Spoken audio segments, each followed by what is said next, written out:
close your eyes and think about your dad. Is this trash or treasure? And what can we learn about the power of silver from a domestic cat and our ancient ancestors? I've got that and a lot more for you in this video. Let's get started. This is Pippi. She's not real happy about being in this video. But when I first got her, she was a brown cat. Since she's been hanging out in the basement with me learning about silver, she has slowly turned to silver. And before I cause her any more distress, I'm going to let her go.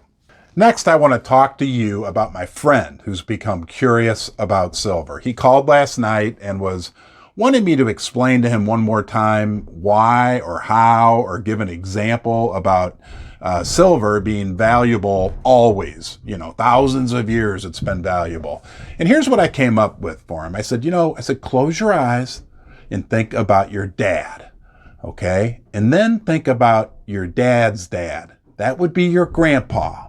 Next, think about that guy's dad, your great-grandpa, and so on and so on and so on until you have 40 generations lineage on your dad's side of the family. That would go back roughly 1,000 years. Imagine all 40 of those guys lined up, one after another, and they all did truly exist, which always kind of blows my mind when I think about that. Like, I had a relative, a great to the 40th degree grandpa that lived in the year 956.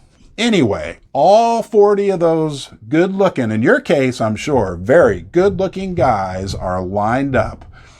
And if you took this and handed it down the line from today all the way back, every single one of those good-looking relatives of yours would love to have this, a 10-ounce silver bar.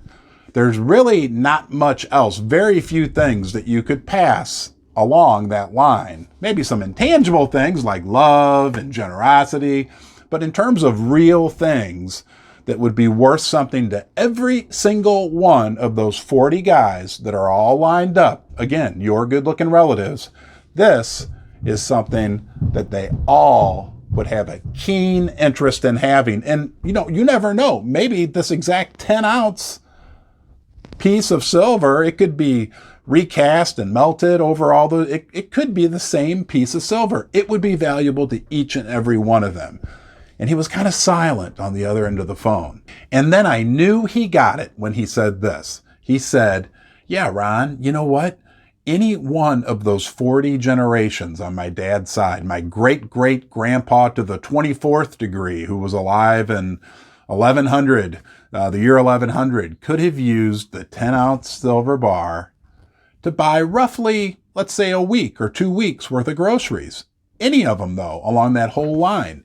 And at that point, I knew he understood the value of precious metals, the timeless value everywhere and always of silver and gold. Hey, I hope you enjoyed my video. I hope you're doing well. You're always welcome in Ron's Basement. If you like my content, you can subscribe. Don't forget to hit that little bell icon and turn on notifications. That way you'll be sure that you get updated every time I put out a video. I'll look forward to seeing you back here in the basement. Until next time, you be well.